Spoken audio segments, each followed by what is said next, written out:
Hey all, welcome to TIG.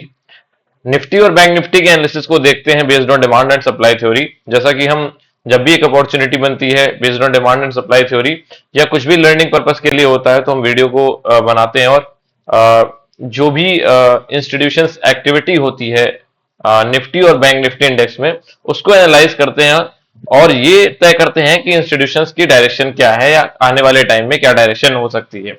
तो अगर previous analysis किसी ने देखा हो निफ्टी और बैंक निफ्टी का, मैंने जो परसों के दिन डाला था कि निफ्टी और बैंक निफ्टी में आने वाले टाइम में क्या पॉसिबिलिटी हो सकती है, तो उसके अकॉर्डिंग जब हमने निफ्टी को डिस्कस किया था तो 125 मिनट के टाइम फ्रेम पर एक डिस्ट्रीब्यूशन देखने को मिल जाता था।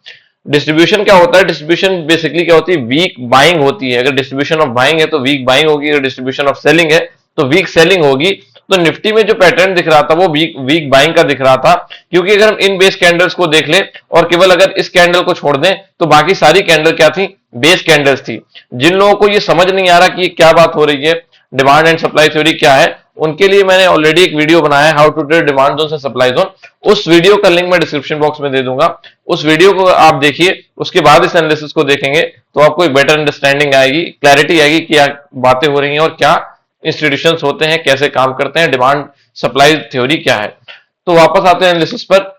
जब हम 125 मिनट पर देखते हैं निफ्टी को तो अभी भी हमें डिस्ट्रीब्यूशन काफी पेंडिंग देखने को मिलता है। लेकिन फर्स्ट फेज क्या था? ये वाला फेज था। और सेकंड फेज क्या था? जब ये कैंडल खत्म हो जाएगी तो इसके बाद सेकंड फेज शुरू हो जाएगा। देखिए, ये वाला जो एरिया था वो फर्स्ट फेज ऑफ डिस्ट्रीब्यूशन था, और अगर इस कैंडल को हम हटा दें तो यहां से जो डिस्ट्रीब्यूशन शुरू होगा वो सेकंड फेज ऑफ डिस्ट्रीब्यूशन होगा। तो पहला तो एक ही कैंडल में टूट गया, ठीक है। उसके बाद प्राइस क्या हुआ? कंसोलिडेशन में चला गया। फिर दूसरा फिर अभी क्या है? सेलिंग जो है कंटिन्यू हो रही है।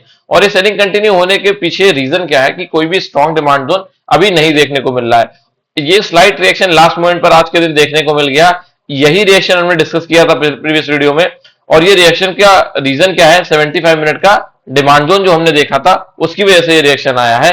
तो अभी हम चेक कर लेते हैं कि क्या है 75 मिनट का डिमांड जोन, वो हमने कहां पर डिस्कस किया था। अगर 75 मिनट के टाइम फ्रेम पर आते हैं तो यहां पर देखो, एक ये रेक्टेंगल एरिया से हमने डिमांड जोन मार्क किया था और ऑलमोस्ट प्राइस उसी डिमांड जोन से अभी ऊपर की तरफ जा रहा है।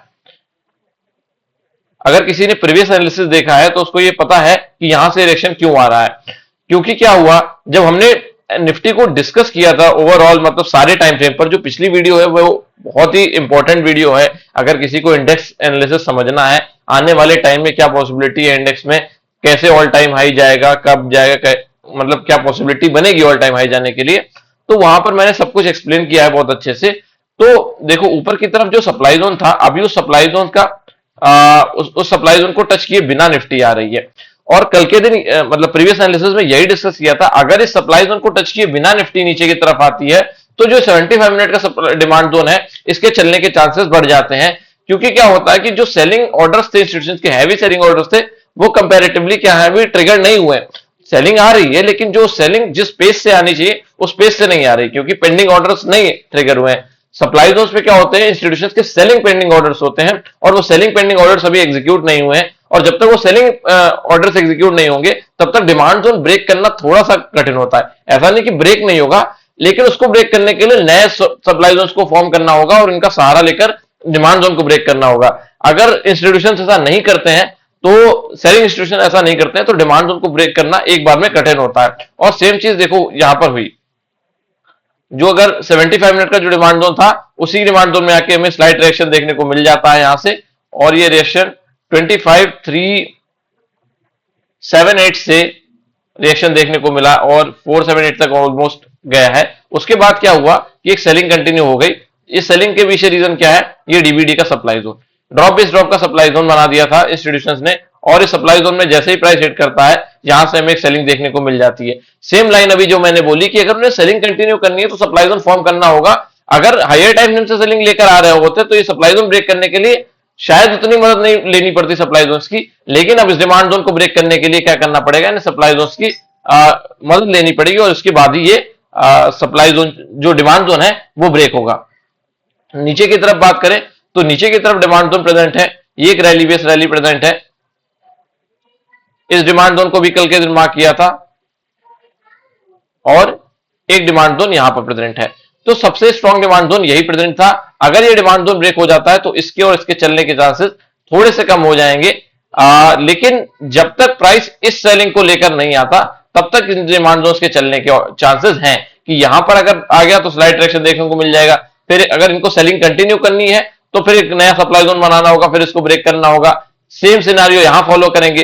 तो अभी क्या है कि जो सेलिंग आ रही है वो पोटेंशियल एरिया से नहीं आ रही, तो जो डिमांड जोन बीच के है वो रिस्पेक्ट होने के चांस है।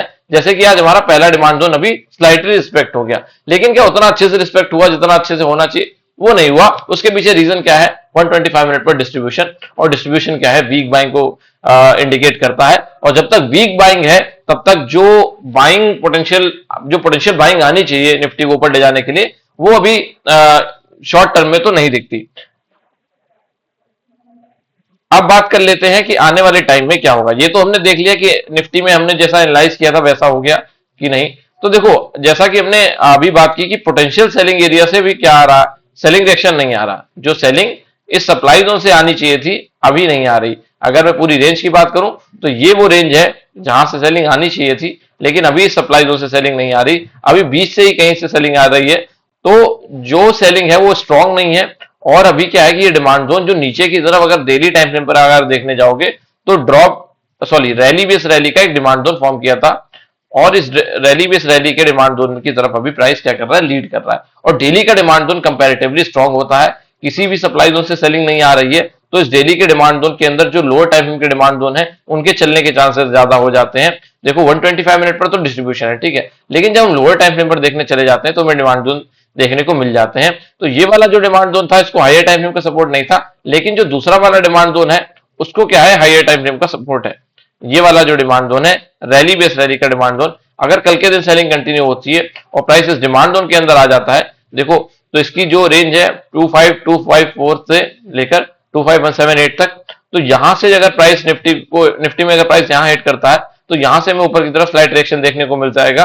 और शायद ये रिएक्शन इतना स्ट्रांग हो सकता है कि प्राइस को सप्लाई जोन की तरफ लीड कर दे, या फिर अगर ये डिमांड जोन ब्रेक हो गया तो मे भी प्राइस इसके ऑर्डर्स लेकर ऊपर की तरफ चला जाए। लेकिन अभी इन डिमांड जोन पर हम उतना रिलाई नहीं कर सकते कि आप सोचो कि ये बहुत अच्छे से प्राइस को ऊपर लेकर चला जाए, क्योंकि जो डिस्ट्रीब्यूशन बीच में दिखता है वो कंपैरेटिवली वीक बना देता है बाइंग को। इसलिए क्या हो सकता है कि प्राइस इस डिमांड जोन में को टच करने के बाद स्लाइड डायरेक्शन देने के बाद ये रैली डंप भी हो सकती है, या फिर क्या हो सकता है कि प्राइस यहां से इस सप्लाई जोन की तरफ बढ़ सकता है, फिर वहां से सेलिंग कंटिन्यू होकर जो हमने पिछली वीडियो में डिस्कस किया था, जो क्वालिटी का एरिया था मंथली का, अगर मंथली का डिमांड जोन आप देखने जाओ तो ये रैली बेस रैली का डिमांड जोन था। रैली बेस रैली, इस डिमांड जोन की तरफ अगर निफ्टी लीड करती है तो फिर यहां से हमें क्या देखने को मिल सकती है? न्यू बाइंग देखने को मिल सकती है, और चांसेस आर वेरी हाई कि यहां से ही निफ्टी नया ऑल टाइम हाई बनाए। तो ये बाइंग प्राइस साइड में तो हमने देख लिया कि डिमांड जोन है। सप्लाई जोन की बात करें तो सप्लाई जोन अभी हिट कर दिया है, और जैसे मतलब पैटर्न देखने को मिल रहा है निफ्टी में, मुझे लग रहा है भी ये सेलिंग कंटिन्यू करना चाहते हैं, और कल के दिन पॉसिबिलिटी ऐसी है कि सप्लाई जोन हिट कर दिया है तो मे बी फ्लैट या gap down, slide gap down Nifty खुल सकती है और फिर इस डिमांड जोन की तरफ लीड करे, और फिर यहां से हमें ऊपर की तरफ एक रिएक्शन देखने को मिल जाए। तो ये था निफ्टी का analysis based on demand and supply theory on lower time frame. Higher time frame का एनालिसिस अगर आपको देखना है तो पिछली वीडियो में मैंने बहुत अच्छे से एक्सप्लेन किया है। उस वीडियो एनालिसिस को अगर आप देखेंगे तो आपको पता चलेगा कि हायर टाइम फ्रेम पर या आने वाले लॉन्ग टर्म में क्या अपॉर्चुनिटी बन सकती है निफ्टी में। बैंक निफ्टी की बात कर लें तो बैंक निफ्टी में कल के प्रीवियस वीडियो में के एनालिसिस में ज्यादा कुछ हमें मिला नहीं था, क्योंकि बैंक निफ्टी में क्या था कि जो जोन्स थे वो लोअर टाइम फ्रेम पर बने नहीं थे। डेली टाइम फ्रेम पर एक जोन देखने को मिल जाता था, जैसे ये रैली बेस रैली। अगर मैंने इसके लिए बताया था कि एनालिसिस ऐसा था कि अगर निफ्टी हायर टाइम फ्रेम के डिमांड सप्लाई जोन को टच करके आएगी, निफ्टी अगर क्या करेगी हायर टाइम फ्रेम के, देखो ये वाले सप्लाई जोन को टच करके आएगी तो बैंक निफ्टी में ये वाला डिमांड जोन क्या हो सकता है? ब्रेक हो सकता है, क्योंकि जो सेलिंग आ रही है निफ्टी में वो हाई क्वालिटी के एरिया से आ रही है। तो जो निफ्टी और bank Nifty almost same time पर ही मूव करते हैं, एक ही तरीके से मूव करते हैं, तो क्या होगा कि सेलिंग प्रेशर जो होगा निफ्टी का ज्यादा होगा, और वो सेलिंग प्रेशर के कारण क्या होगा बैंक निफ्टी का ये डिमांड जोन ब्रेक हो सकता है, क्योंकि डिमांड जोन निफ्टी का स्ट्रॉन्ग, बैंक निफ्टी का स्ट्रॉन्ग है, इस डिमांड जोन में कोई कमी नहीं है। तो अगर अभी क्या है, अभी के सिनारियो के हिसाब से क्या है, सेलिंग जो आ रही है वो बीच से ही आ रही, कहीं से सप्लाई जोन से नहीं आ रही, तो हो सकता है कि इस डिमांड जोन के अंदर प्राइस एंटर करे और फिर यहां से हमें ऊपर की तरफ मूव देखने को मिल सकती है, और फिर यहां से जो मूव कंटिन्यू होगी वो इस रैली बेस ड्रॉप के स्ट्रक्चर को टच करने के बाद नीचे की तरफ कंटिन्यू कर सकती है। वो देखना पड़ेगा कि आगे की तरफ कैसे जोन फॉर्मेशन हो रहा है। ये है निफ्टी और बैंक निफ्टी का analysis based on demand and supply theory. 75 minute पर भी एक बार हम देख लेते हैं कि क्या पॉसिबिलिटी है। तो लोअर टाइम फ्रेम पर जैसा कि मैंने बताया था कि कोई क्वालिटी डिमांड जोन देखने को नहीं मिल रहा था। देखो ये एक लो क्वालिटी का डिमांड जोन था, टेस्टेड डिमांड जोन था, लेकिन ये चलने के पीछे रीजन क्या रहा? इस चलने के पीछे रीजन रहा 25, ये जो निफ्टी थी वो लास्ट मोमेंट पे 75 मिनट के डिमांड जोन के अंदर एंटर कर जाती है और इसी डिमांड जोन से रिएक्शन आ जाता है। इसीलिए इस टेस्टेड डिमांड जोन से रिएक्शन आ जाता है बैंक निफ्टी में। अदरवाइज इसमें कुछ भी क्वालिटी का नहीं था कि ये डिफेंड हो सके, ये इजिली ब्रेक हो सकता था और प्राइस यहां से नीचे की तरफ डंप कर सकता था। लेकिन क्या हुआ कि निफ्टी मेन टाइम पर इस डिमांड जोन में आ गई और यहां से ऊपर की तरफ चली गई, इसीलिए बैंक निफ्टी को ऊपर की तरफ ड्राइव करके ले गई।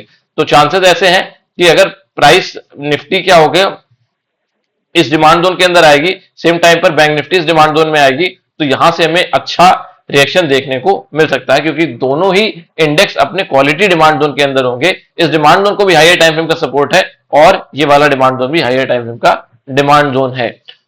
ऊपर की तरफ सेलिंग अपॉर्चुनिटी की बात करें तो 125 मिनट पर एक बार देख लेते हैं या 75 मिनट पर देख लेते हैं। तो सेम चीज इसमें भी हुई है, जो 75 मिनट्स का डीवीडी का सप्लाई जोन बनाया है उसको हिट कर दिया है। तो चांसेस ऐसे हैं कि प्राइस कल को दिन फ्लैट या डाउन खुल सकता है, क्योंकि सप्लाई जोन से रिएक्शन आना शुरू हो गया है। ये है निफ्टी और बैंक निफ्टी का analysis based on demand and supply theory. अगर आपको एनालिसिस अच्छा लगा हो तो प्लीज लाइक करिए, शेयर करिए एंड सब्सक्राइब करिए। थैंक